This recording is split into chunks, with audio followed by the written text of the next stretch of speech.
Hello friend, it's Mark out on the back 40, and in this episode we are going to plant our summer food plots, and we're also going to kind of talk about the experiments that we've done over the last couple of years and do a summary.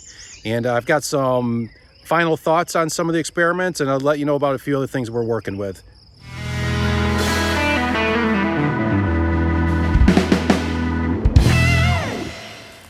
So if you have been watching this channel for a while, you know that we're doing some experiments out here. There's two main experiments that we've been working on. Number one is no-till the right choice for a sandy food plot? Is that the right thing to do? The second experiment has been, what is the best way to plant no-till if no-till is the answer?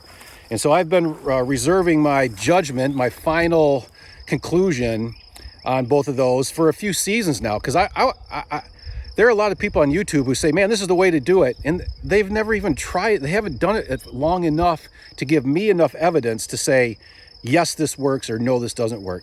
So what I've been trying to do on this channel is go through a few seasons. I mean, it's taken me, like 3 years to figure out, is this the right thing to do? Is this how you do it? What's the best way to do it? Before I just blast out there and say, this is how you do it. So I am saying experiment number one, should you do no-till on your food plots? The answer to that is a resounding yes. Without question, I am 100% sold that no-till is absolutely the best way to do food plots. No question asked. The benefits of it are so numerous, and there are other people who can explain it better than me, and maybe you should find them. But for me, I guess the highlights are, it takes me 4 hours to plant 4 acres of food plots instead of 40 hours of rototilling, cultipacking, spreading fertilizer, spreading seed, cultipacking again. Like, you're going over and over and over this stuff, running like the cultipacker, or the rototiller, you're running the tractor at almost full RPM, just burning tons and tons of fuel and tons of time. It would take all weekend. Bye-bye, rototiller. Now with no-till, I can get in the tractor. I run it basically at idle because I only have to go about 3 miles an hour, set the drill down and just drive. And it's all done in about 4 or 5 hours. It's just amazing. And I get way better results because the most important thing it does is all of this rye is going to get knocked down when we plant, and then that's like thatch on top of the soil, on top of the sand that's here, and it holds the moisture in. So it almost doesn't matter what the weather's like when I plant. Everything germinates because when you hit that down and you've got thatch on top of the soil, it holds the moisture in there. So experiment number one, without question, yes to a no-till food plotting. Experiment number two has been, well, if we're going to no-till, what's the best way to do it?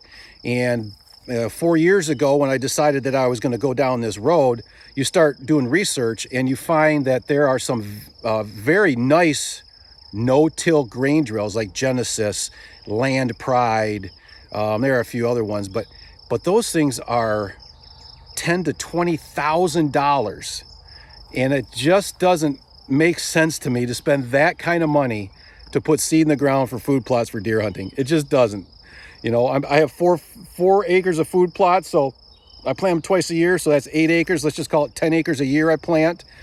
God willing, I live another 20 years, so I'm going to plant 200 acres of food plots over the next 20 years. There's no sense in buying such an expensive drill.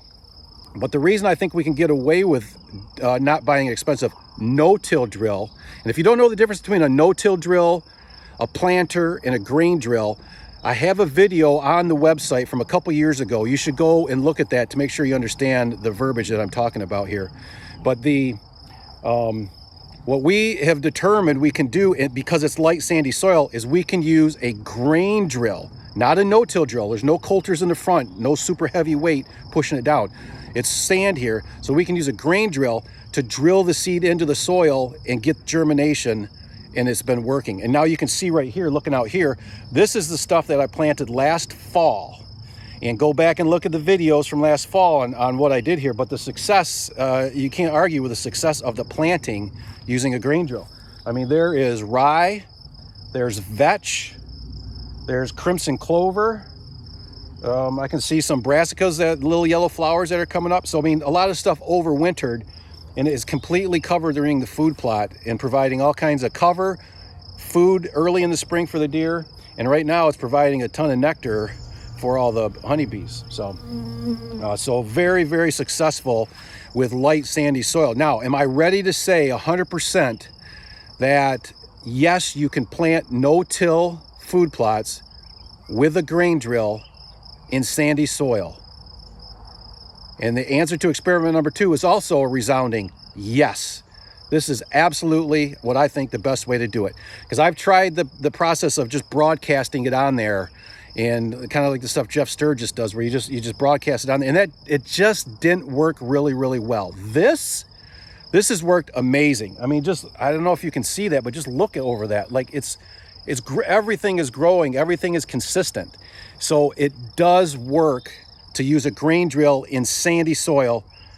And why do you want to use a grain drill instead of a no-till drill?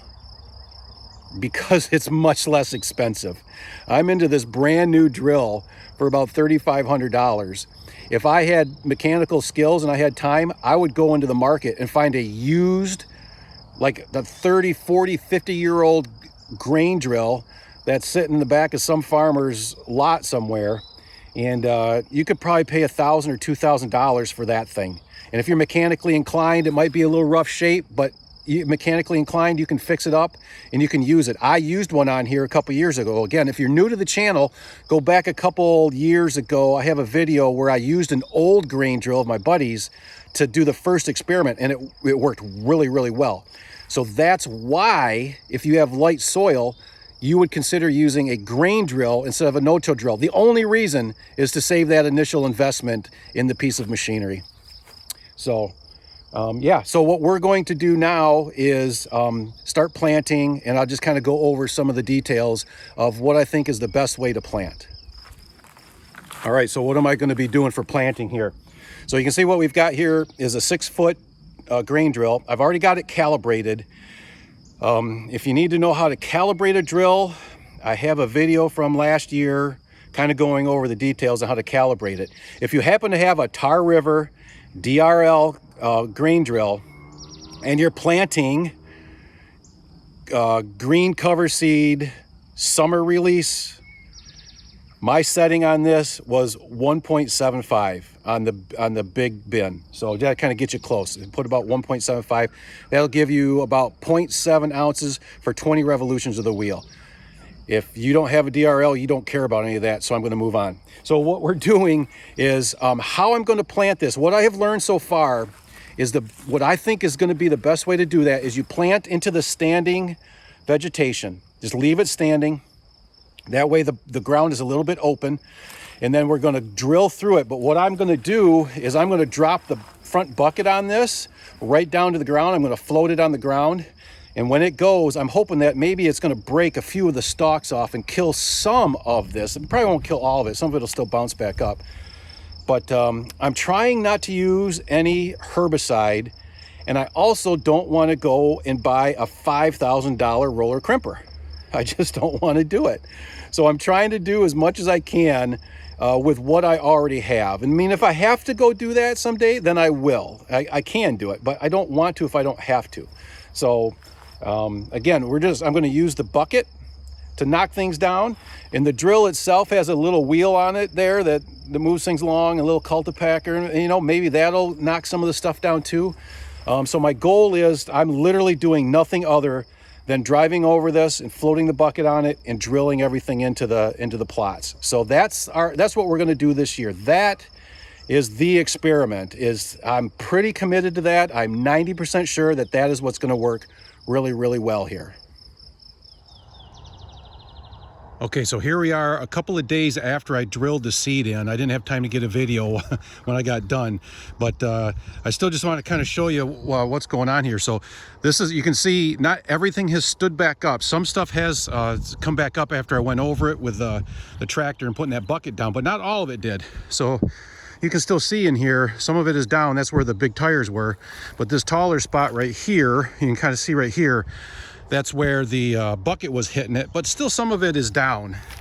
So let's dig down in here and kind of show you what's going on. So you can see right here is where the drill went. Right here is another line where the drill went. And if you just follow this, I mean, look at this right here. What I want to point out here is that the drill cut. It did cut last year's, see how that's cut?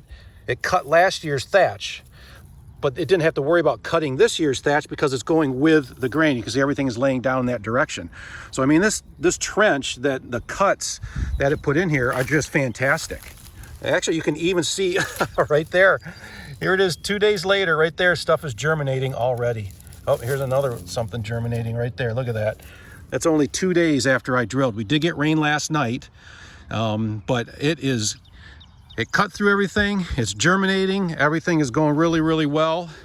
And so I will continue to do video updates now. So I probably will wait a few weeks, but I'll come out here every few days and do a quick video, see if I can find the good, the bad, and the ugly of everything going on out here, and keep you updated on what we're thinking. So thanks for watching. If you got questions, put them in the chat below, and I'll answer them for you.